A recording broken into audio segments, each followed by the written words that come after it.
Welcome back to the Door Kickers Player channel. As always, disclaimer, I'm not a professional CQB. Don't come at me for doing anything wrong.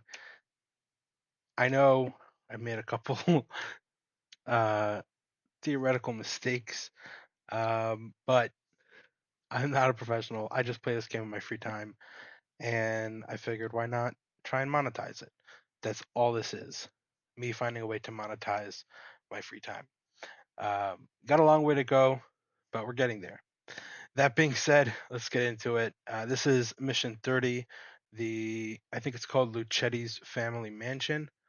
It is a hostage rescue mission with a rescue zone, although in the end we don't end up using it, and that's because we managed to get rid of all the Tingos before then. But just in case, you'll see it throughout the mission. I do go and I do grab the hostages, bring them with me, in case that option is better.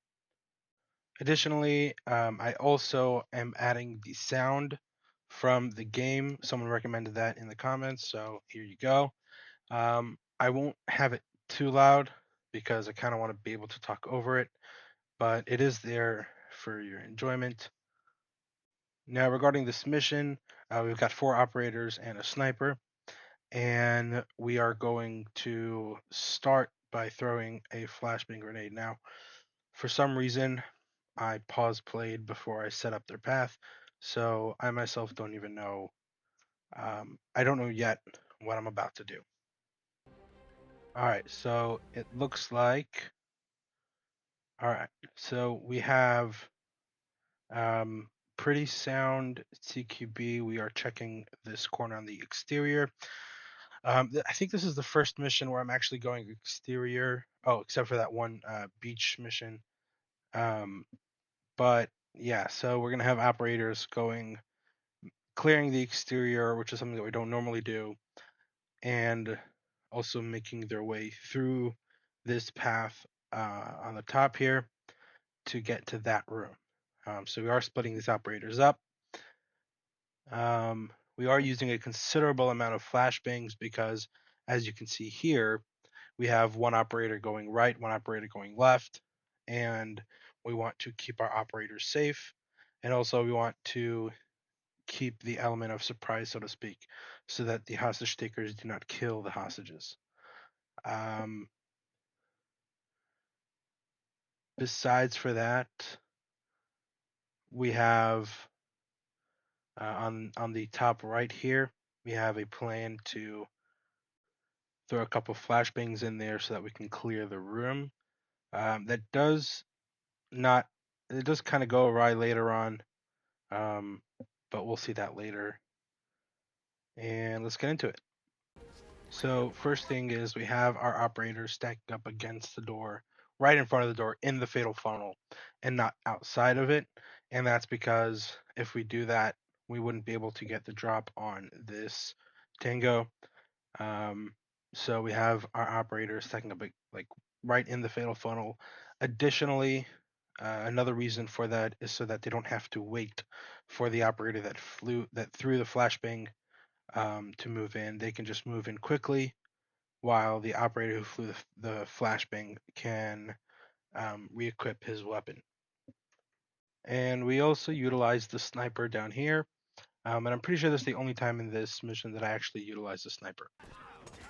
So 2 tangos down, throw flashbang, clear those corners, and get ready to breach the interior. Now, another mistake that I made was these 2 operators here.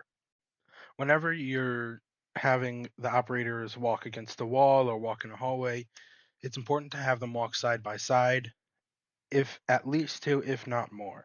So they shouldn't be stacked behind each other. And the reason for that is because if there's any Tingos ahead, they're not one of them is not going to step to the side in order to get rid of those Tangos. So only one of them will actually try and shoot. And what happens is if that there's more than 1 or 2 Tangos and the operator can't shoot them all in time, one of them will likely die. So, in order to have the best chance at success, you want the operators to walk side by side so that both of them can take down Tangos. And that is something that I did not do here. Now going back to the two operators that are about to breach the interior, you can see that I have them standing outside of the fatal funnel, and you need to do that as much as you possibly can if that's an option. It creates the least amount of risk um, for the tangos even noticing that you're there in the game. The tangos will not notice if that you're there, that you're opening the door, if you're not in the fatal funnel. So it creates the best chance at successfully taking down the tangos and successfully shocking them with the flashbangs when breaching an interior, when breaching a room, or anything like that. So as you can see on the top, there were tangos in that area, and only one of them was able to shoot. One of the operators was able to shoot.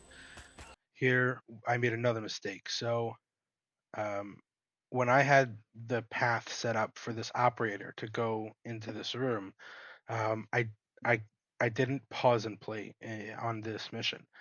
And what happened was is that he didn't notice, well, he didn't actually look and take down that tango when the operator should have. Now, thankfully, it didn't result in any uh, injuries or any operators getting killed, but still a mistake that shouldn't happen. You should pause and play to make sure that all of your operators have a good reaction time and are reacting to the things that they should be reacting instead of acting like NPCs, which they are.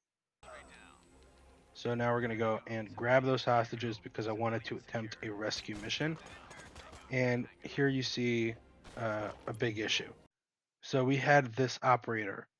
We had him standing right in front of that door. And because of that, when the door was opened from the inside, the tangos on the inside were informed that there are um, operators outside, and because that's how the game works. That's the game dynamics. And because of that, another problem is that if you shoot someone in the doorway, they don't close the door behind them, and so this flashbang that I had prepped for this operator wasn't able to um, execute. So this operator ends up just going inside instead of throwing a flashbang in first, and because of that, he almost dies. But thankfully, he didn't. We managed to save the mission, so to speak. And you can see here that I did manage to get him turned around in time to take down the tango, although he was injured. And then as he moves through this room, we can now see that there was a tango right here that cannot be taken out from the doorway. You have to be moved inside the room in order to take him out. Now, that wouldn't have been a problem if we had thrown those two flashbangs as we had set up in the beginning. I'll throw in a freeze frame here. And so, because of the operator standing in front of the doorway, the first operator standing in front of the doorway, the second operator went in instead of throwing a flashbang. And because of that, the second operator got injured, and we almost got hostages killed in the crossfire. So you kind of want to be on top of your players there, but thankfully managed to get in there, clear that room, and mission success. So if you enjoyed that video, make sure to leave a like. If you want to see more of these videos, make sure to subscribe. And if you have any comments, feel free to leave them. If you have comments about tactics, strategies, whatever, feel free to leave them. And I actually do see the comments because I've only gotten like 2 comments so far. So I actually see the comments, so feel free to leave a comment about anything. And I'll see you in the next video.